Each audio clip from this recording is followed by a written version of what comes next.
আলহামদুলিল্লাহ, আমরা দীর্ঘ সময় অত্যন্ত গুরুত্বপূর্ণ নসিহত শুনলাম।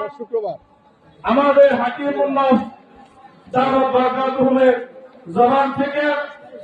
আলহামদুলিল্লাহ, কিছুক্ষণের মধ্যে এশা আযান হবে এবং এই প্যান্ডেলেই মসজিদের পরে দ্বিতীয় জামাত হবে এবং আমাদের আমন্ত্রিত মেহমান মুফতি খায়রুল ইসলাম নোমানী সাহেব দাওয়াত বারাকাতুহু উনি আমাদের মাদ্রাসায় অবস্থান করতেছেন এবং আমাদের মাওলানা আনিসুর রহমান আসলামী সাহেব দাওয়াত বারাকাতুহু কিছুক্ষণের মধ্যে উনিও আমাদের মাহফিলে এসে উপস্থিত হবেন।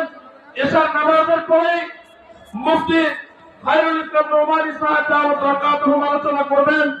এই জন্য আমরা এদিক সেদিক না গিয়ে নামাজের প্রস্তুতি নেওয়ার জন্য আমাদের যাদের ওযু ইস্তেঞ্জা দরকার আমরা ওযু ইস্তেঞ্জা করে মসজিদে নামাজের জন্য যাব। মসজিদ পূর্ণ হয়ে গেলে আমরা ইনশাআল্লাহ প্যান্ডেলের নিচে একেবারেই ওই পশ্চিম পাশে ইমামের জায়গা রেখে এরপরে সেখান থেকে কাতার করে বসে একেবারে শেষ পর্যন্ত বসবো। আমরা আরেকটা এলান শুনি, মসজিদের জামাত অনুষ্ঠিত হবে 7টা 40 মিনিটে। মসজিদের জামাত